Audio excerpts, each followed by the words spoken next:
Next up, let's talk about deleting files and folders. This is the last important thing. Well, there are other important commands, but this is the last of the fundamentals of working with files and navigating. So to delete a file, we have a command rm. I assume it stands for remove.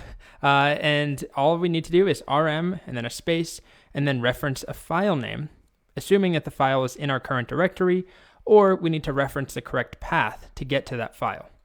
Now, the thing you need to know up front is that this is not going to put it in your trash can or your recycling bin or whatever it's called. This deletes the file. It is gone. So you want to be careful with this, right? You don't want to go around deleting crucial files, although this is a Git course, and Git can help solve or alleviate these issues. If you delete something accidentally, if it was being tracked by Git, we can restore it with a single command. It's very easy and painless. Anyway, that's getting ahead of ourselves. Let me demonstrate how this works. Just remember, this permanently deletes the file. So what should we delete? If you want to follow along, you might want to just make something to delete first. So you could do touch delete me. So I didn't even give it a file extension. If we look at it, where am I? I'm in the turtles directory. I could always do pwd to verify. So that's right here. Here's the file I made. I could even rename it from here. How about we make it a docx file, which is Microsoft Word, and it's going to ask me, are you sure you want to do that? It doesn't matter. I'm going to delete it. But I wanted to show you, if you make modifications here, I could even rename this. Delete me with a bunch of M or with a bunch of E's at the end. If I type ls now, this is up to date as well. Okay, so to delete it, it's just rm and then the name of the file. And that's because I'm in this folder. So I don't need to reference some other path. This is exactly what I need. If I hit enter, you can see it disappears. Whoops, that's not ls. I meant to type ls. It's gone. So it's not coming back. We're not using Git right now. So that is gone. That file is totally gone. So let's make two more files to delete just really quickly. How about delete.txt and remove.xls? I think that's Excel. Maybe not. Well, whatever that extension is. I thought it was Excel. It doesn't matter. I'm going to delete them. So I'll do them together. They're both here. You can see them there. rm delete.txt space remove.xls. They're both gone. Okay. Quickly, I'll show it over here. Let's delete the cyan file that I made on my Windows side. So here it is, cyan.js, rm cyan.js. If I type ls, it does not show up here. And if I look over here in the file explorer, it's not here. Maybe there's a way to make this larger. There we go. Well, still, it's not here. Okay, so the next thing I want to talk about is deleting folders. If I want to delete this folder, land turtles, right there, I cannot use the rm command as it stands. Land turtles like that. It says, nope, land turtles is a directory, rm deletes files, or at least rm the way we used it.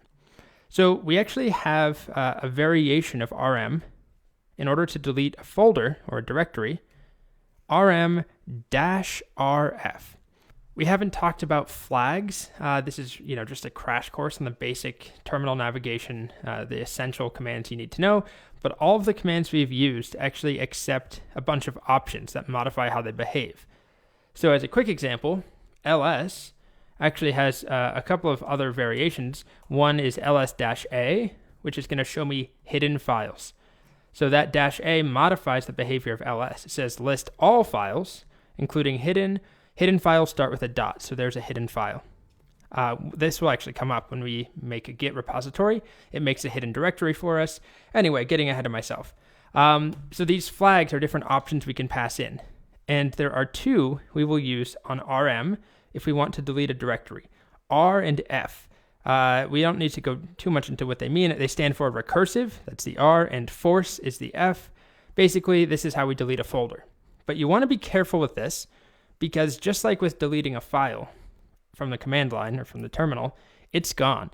So if you delete a directory that's full of important stuff and it's not backed up somewhere, it's not in the cloud, it's gone. That's kind of end of story. So let's say I want to delete the entire turtles directory. Why don't I start by deleting land turtles, I didn't mean to type this, by the way. So I want to delete land turtles. Again, rm land turtles does not work, but rm-rf land turtles will. It's gone. There's no land turtles here. But that was an empty directory. If I try and delete turtles, which itself it doesn't have a lot, but turtles has cturtles, a folder, and george.py, a file. I'm now in the directory above it. I'm in pets. So I'm going to try deleting it. So I'll clear. By the way, on a Mac, that shortcut, if I have a bunch of stuff, to clear is Command K. Anyway, I'm in the pets directory. And if I want to delete turtles, rm-rf turtles. So you'll see it over here. There it is. And there it goes. It's gone. And that's it. I can't navigate into turtles. It doesn't exist. No such file or directory. But remember, I need the -rf to do that if it's a folder. If it's just a file, I just do rm. And either way, those are gone. They're gone for good. So be careful. Don't go around running this command on very important files and folders. Just always take a moment to think about what you're doing because you don't have that intermediate step of dragging something to the trash. But not much of this course really relies on deleting stuff, to be honest. It's mostly creating things and tracking those things with Git and changing those files. So it's not like we're going around deleting a bunch of stuff. I just figured you should know about those commands because they will come up every so often. All right, so that's rm and rm-rf. They're both the same command, just a variation to delete folders.